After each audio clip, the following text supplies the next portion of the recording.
This week's episode is brought to you by Keeps. The best way to prevent hair loss is to do something about it while you still have hair left. Prevention is key. Keeps offers a simple, stress-free way to keep your hair.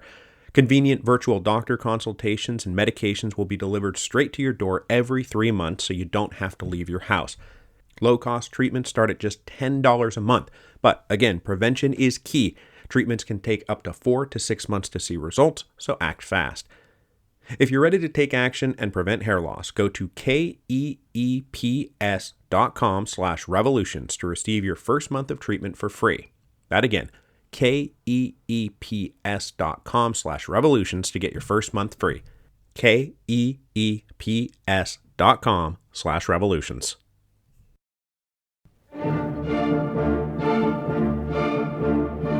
Hello, and welcome to Revolutions. Episode 10.48, The Death of Reform. Last week, we talked about the heyday of the Stolypin Reform Era, which lasted from about 1907 to about 1909. This was no small project. Stolypin was aiming for a complete reorganization of property relations, a restructuring of the imperial administration, and a general social transformation from a society of lords and subjects to a society of equal citizens.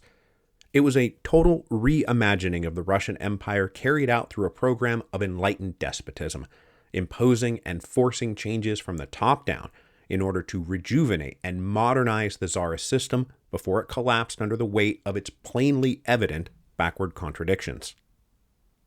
But though Stolypin was trying to reform the system in order to save it, he was surrounded by people who believed he was trying to reform the system in order to destroy it, or at least destroy the parts of the system they liked best, the parts of the system they benefited from. So I think it's fair to say that the biggest threats to Stolypin's project were not radicals or socialists or revolutionaries, but the entrenched interests and powers that formed a conservative bulwark who tried to undermine Stolypin at every turn. We're talking about nobles, both at court and out in the countryside, the leadership of the conservative Orthodox Church, Russian nationalists who formed that proto-fascist Union of the Russian People and their paramilitary Black Hundreds groups, police officers, gendarmes, and Okhrana agents who were afraid they might be subjected to oversight, patriarchal village elders who didn't want anything to change because they would lose their own little dominion of power and influence. These various groups opposed some or all of Stolypin's reforms, each for their own reasons, and they became linked in both formal and informal alliances to hamper the prime minister, whether at the local level or in the halls of the Winter Palace. Things might have gone differently if Tsar Nicholas had truly supported what Stolypin was trying to do, but he really did not. Nicholas went along with all of this because he felt he had to. After the revolution of 1905, the situation was too dire for him to do what he really wanted to do, which was nothing. He still believed with every fiber of his being that he was the divinely ordained autocrat of all the Russias. He was the father. Everyone else were his children. No one should stand between a father and his children, certainly not constitutions or dumas or prime ministers. It was also clear that Stolypin's reforms aimed to supplant the sovereignty of the Tsar with the sovereignty of the state. And in this new system, the Tsar would be reduced to being merely an executive functionary, still exalted and rich and powerful, but under the overarching constitutional state just like everyone else. Nicholas not only found this idea personally degrading, but also a sin against God. Because when you get up to that level, it's not just that he felt his rights were being taken away, it's that he believed that this was literally blasphemy against the will of God. So Stolypin had always carried his brief to implement reform because of the upheavals of 1905, and because people around Nicholas convinced the Tsar, if he didn't go along with it, that the revolution would come back. But Stolypin was never operating in a world where the Tsar was like, yes, I see what you're doing and I like it. Because he didn't like it, he hated it. And only fear of revolution trumped his hatred of reform. But as I said last week, things seem to be getting a little better with each passing year. Economic conditions improved, and the political danger receded further into the rearview mirror. Agricultural yields increased, foreign investment continued to flow, business and industry enjoyed a little reflourishing. It led Nicholas to listen to those who fed his own instinctive desire to go back to the way things were. To listen to the people who said the danger is past. We don't need Stolypin or his reforms anymore. With hindsight, we can see that the firm conservative pushback was already well underway by 1909, and we can see it working over an otherwise obscure fight over the naval budget. The Russians were still just a few years removed from losing basically their entire navy to the Japanese. The reputation of the Russian military had obviously taken a big hit, and one thing many leaders on all sides of all aisles agreed on was the need to rearm, rebuild, and return Russia to its former state as a great military power. And that included liberals and Octoberists in the Duma, who represented a tradition going back to the end of the Crimean War, that one of the major reasons to have reform and modernization was to ensure Russia remained a great power that could win big wars. Now, as I've said before, there is nothing that liberal nationalists hate more than a poorly run war. So while the Octoberists supported the idea of rebuilding the military in theory, they believed that significant strings had to go along with increased appropriations. The final autopsy report on the Russo-Japanese War laid a lot of justified blame at the Tsar's feet because of his exclusive control of the military and the general staff. Strategy, tactics, and logistics had been handled not by professional experts, but by friends of the Tsar. So when a bill came forward to build 4 new dreadnoughts for the Baltic Fleet, the Octoberist-dominated Duma indicated that they would approve the money only if the naval general staff was put under government oversight. The Tsar could not just do whatever he wanted. The admirals and their staffs would answer to the government.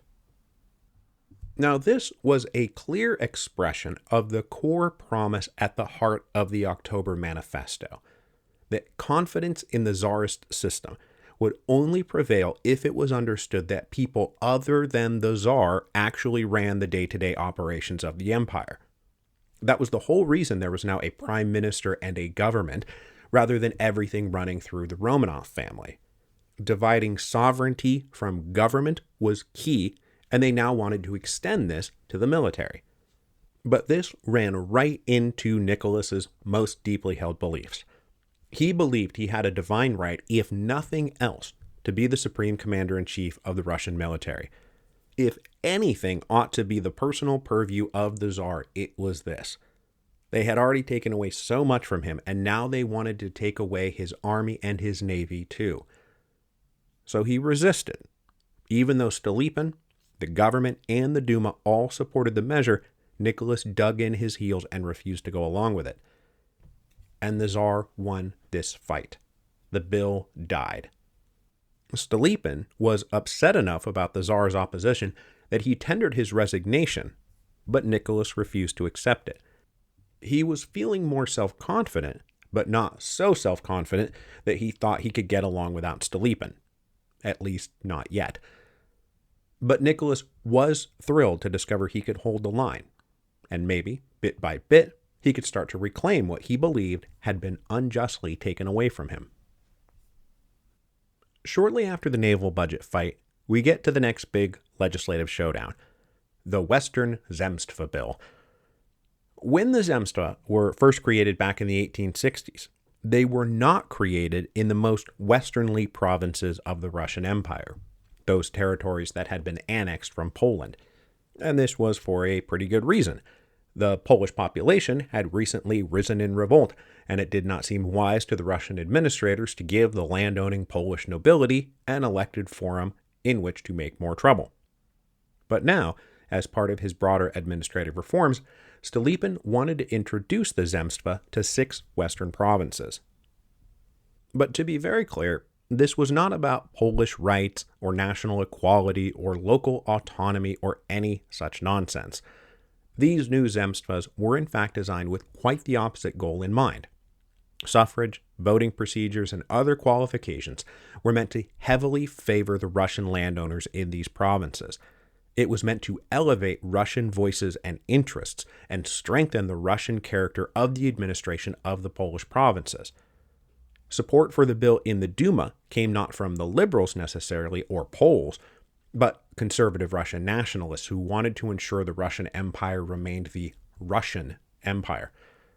Thanks to the support of these nationalist groups, when the bill was introduced in the Duma in May 1910, it was passed, and then it got kicked up to the upper house, the State Council, for consideration and debate and final approval.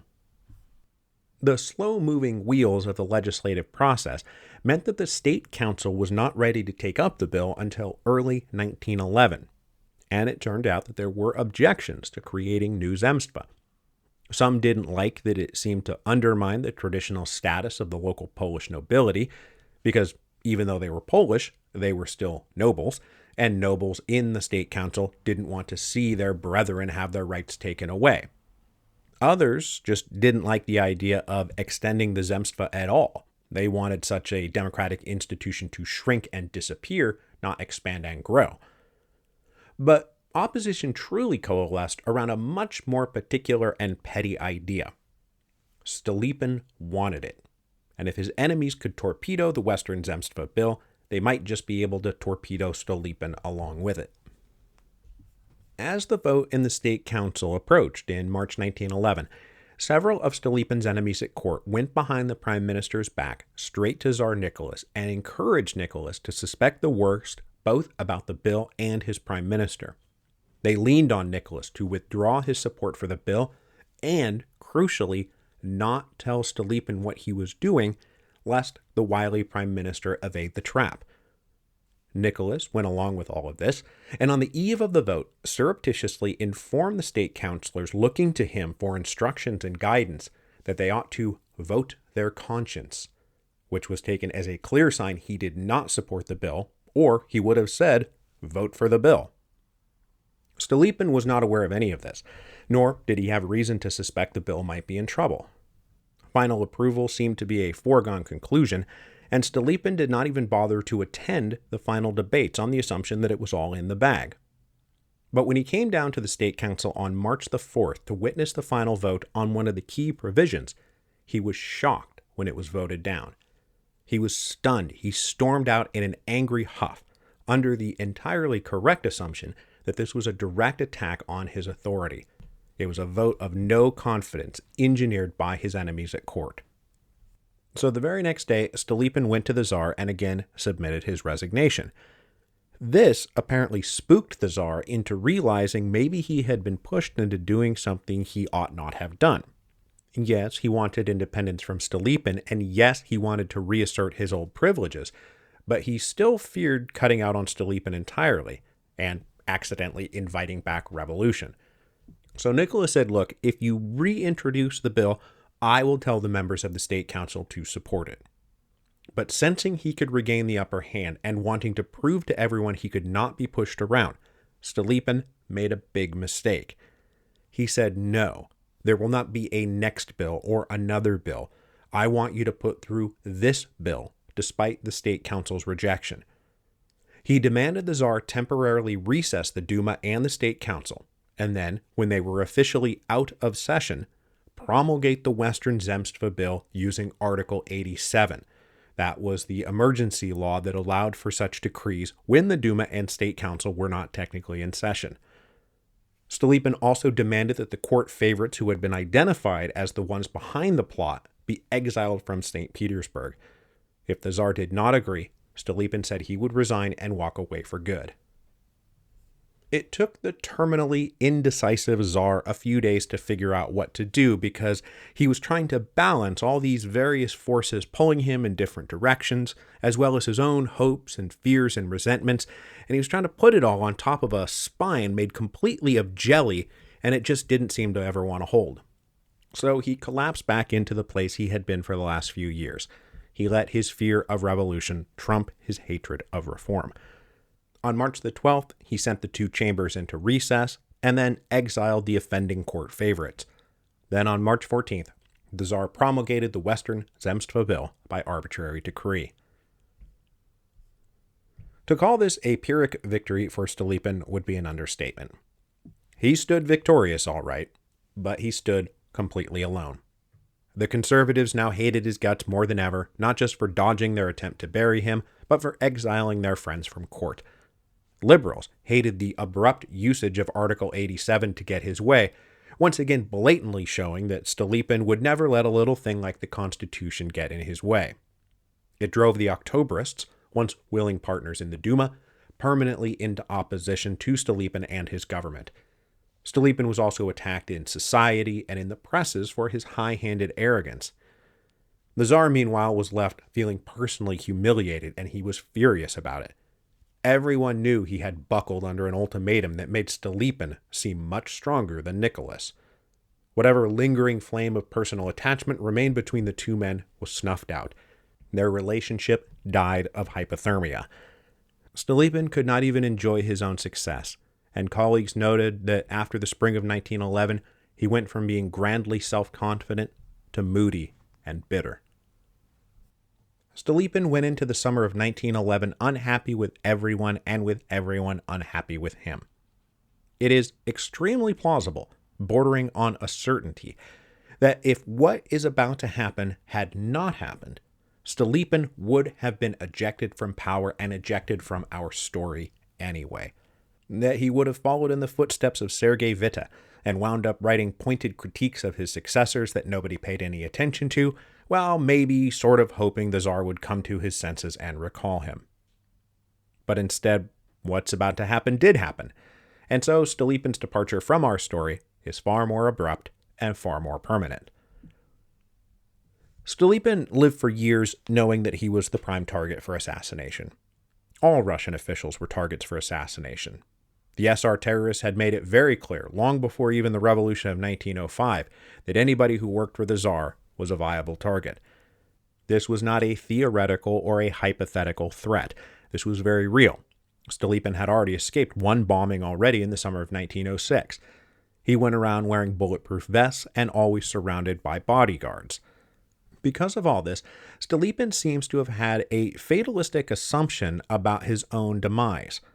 In his will, that he rewrote in 1906, he stated that he wished to be buried close to wherever he was murdered.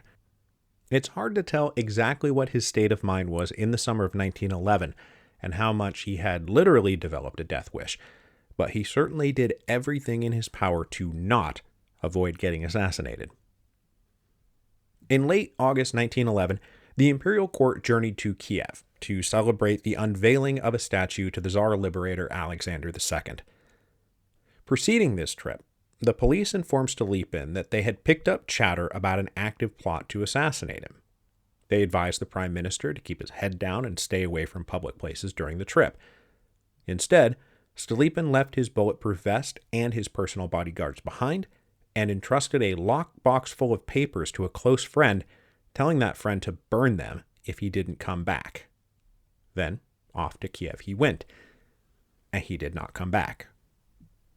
The last few days of August 1911 make it pretty clear how damaged the relationship between the Tsar and the Prime Minister now was. Though Stolypin was in Kiev, he was thoroughly snubbed by the court. The imperial family did not invite him to their various soirees and ceremonies, and he was always a pointed and obvious absence. Stolypin also ignored the advice of the police and regularly walked around in public. He visited horse races at the hippodrome and took walks in the park. This brazen disregard for his own safety at the very least indicates Stolypin was not desperate to stay alive at all costs. Whether or not he was actually suicidally depressed is beyond any historian's ability to diagnose. The great confusing irony of all this is that though Stolypin was walking around Kiev brazenly disregarding the threat of assassination, and though there really was a threat of assassination that he was brazenly disregarding, it was not the assassination threat that the police had warned Stolypin not to brazenly disregard. That threat, the threat that Stolypin thought he was brazenly disregarding, was completely made up. It was imaginary. But It was made up to throw the police off the scent of the real threat of assassination. In fact, the real assassin was the very same person who had warned the police about the fake assassination plot that didn't actually exist. This is all very confusing, so let us start at the beginning. 24-year-old Dimitry Grigorovich Begroth was the son of a wealthy Ukrainian Jewish family. He had gone off to university and emerged as a lawyer, but also emerged as an SR revolutionary, because during his days at university he fell in with student radicals. But young Begroth was as interested in gambling and partying as being a revolutionary, and he was frequently blowing through all his cash and turning back to his family for more money. It would appear, however, that sometime around 1907, he secured his own stable financial situation by becoming a paid police informant. For the next 3 years, Begroth reliably passed information along to the police, thwarting various plots and leading to the arrest of his supposed comrades. He was considered by the Kiev police to be one of their most trusted and reliable sources of information. Now, over time, his comrades grew suspicious of where Begroth was getting his income, and at first they thought he was embezzling from the party. But over the course of a secret investigation, they turned over a few rocks and discovered the far worse truth, that he was a paid police spy. Rather than just whack Begroth, they decided to use him. In mid-August 1911, his erstwhile comrades confronted him with undeniable evidence, and they gave him a stark ultimatum. They said, "We know what you've done. We could kill you right now and be done with it if we wanted to, but we're going to give you one chance to live. You must kill somebody important by September the 5th, or we're going to execute you." And then they cut him loose to either figure out how to kill somebody important or get whacked himself. At first, Begroth was going to kill the head of the Kiev police, the guy he had been informing for all these years. But Begroth chickened out when he went to meet the police chief and was treated so warmly that he just couldn't go through with it. He also apparently considered assassinating the Tsar himself, but decided that if a Ukrainian Jew assassinated Tsar Nicholas, that would lead directly to a violent anti-Semitic backlash, and so he abandoned that idea as well.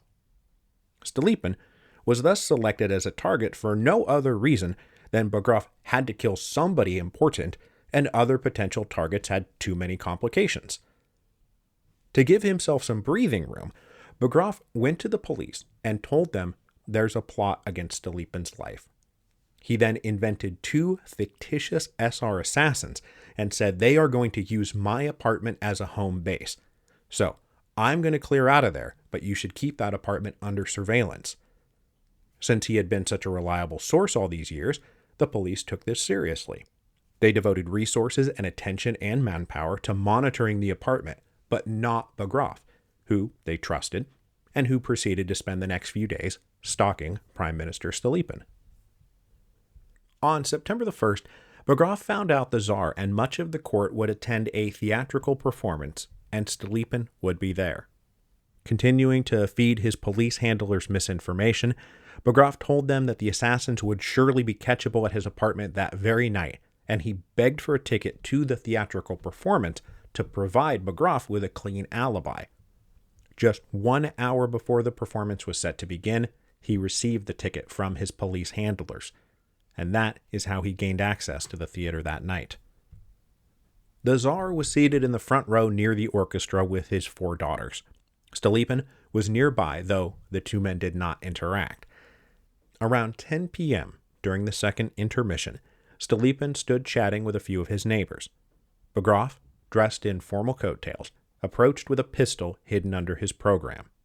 As soon as he got close, he pulled out the pistol and fired 2 shots into the Prime Minister. One hit Stolypin's hand and ricocheted and wounded a musician. The other hit him in the chest, deflected off a medal Stolypin was wearing for the occasion, and lodged in his liver. Begroth was jumped, apprehended, and beaten into submission. Now, according to witnesses, Stolypin at first staggered in shock confusion and did not exactly understand what had just happened to him. But then he opened up his coat and saw blood pouring out everywhere and realized he had been shot. He collapsed into a chair and in the commotion shouted loud enough for everyone to hear, "I am happy to die for the Tsar." Stolypin was rushed out of the theater to a nearby hospital, and it's entirely possible that with today's medicine he would have lived, because at first the wound did not seem fatal. But his recovery in the hospital over the next few days took a sharp and fatal turn when the wound became infected, and it was the infection rather than the bullet that killed him. On September the 5th, 1911, Pyotr Stolypin died. Stolypin loomed like a giant over a very particular moment of Russian history. And for a long time, there was a general story, at least among Western historians, and especially during the Cold War, that his life and reforms represented the great path not taken. That he was carrying out the great reforms that had been exposed as necessary by the Revolution of 1905, and those reforms were cut short by his untimely death. Had he lived, he could have kept going and reinvented and reimagined the empire and thus avoided the whole Second Revolution of 1917. But every book you read nowadays pretty much agrees that this was not the case. That his death here in 1911 actually came after his reforms started to stall and fail. He was already cut off and estranged from the Tsar, and politically he was dead man walking. Every instinct in the Tsar's body was to turn away and reject land reform and administrative reform and social reforms. And the conservative defenders of the old order were winning the argument by September 1911. As we talked about last week, the land reforms, the vaunted land reforms, were already limited and mostly resisted at every level. The proposed administrative and political reforms were never carried out. They would have taken years to accomplish anyway, but by the time Stolypin was dead, they were already being slow-walked until the Tsar could just get rid of them.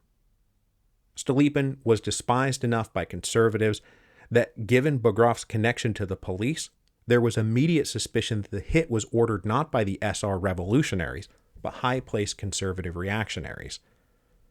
In truth, Stolypin was trying to impose his vision onto Russia, which, for all we know, might have worked had he been able to impose it.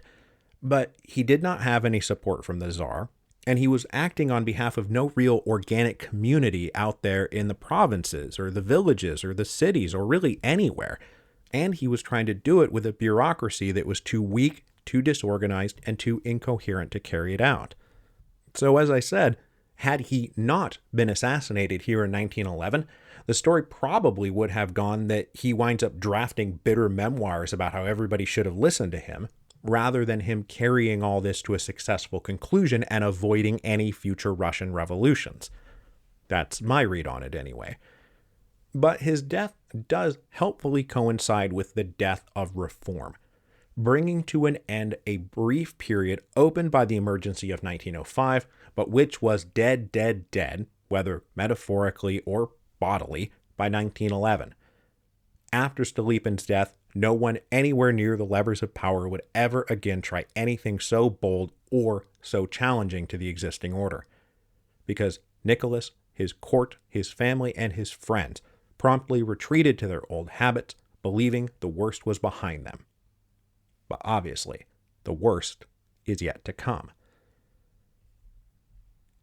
Next week, we will follow our story back to the inner sanctum of the imperial court, as Nicholas and Alexandra reasserted their own personal power over the empire that they believed God had given them to run. This means that it's finally time to introduce one of the most infamous characters in all of Russian history, and you all know who I'm talking about, so I don't even have to dramatically end this episode by saying his name.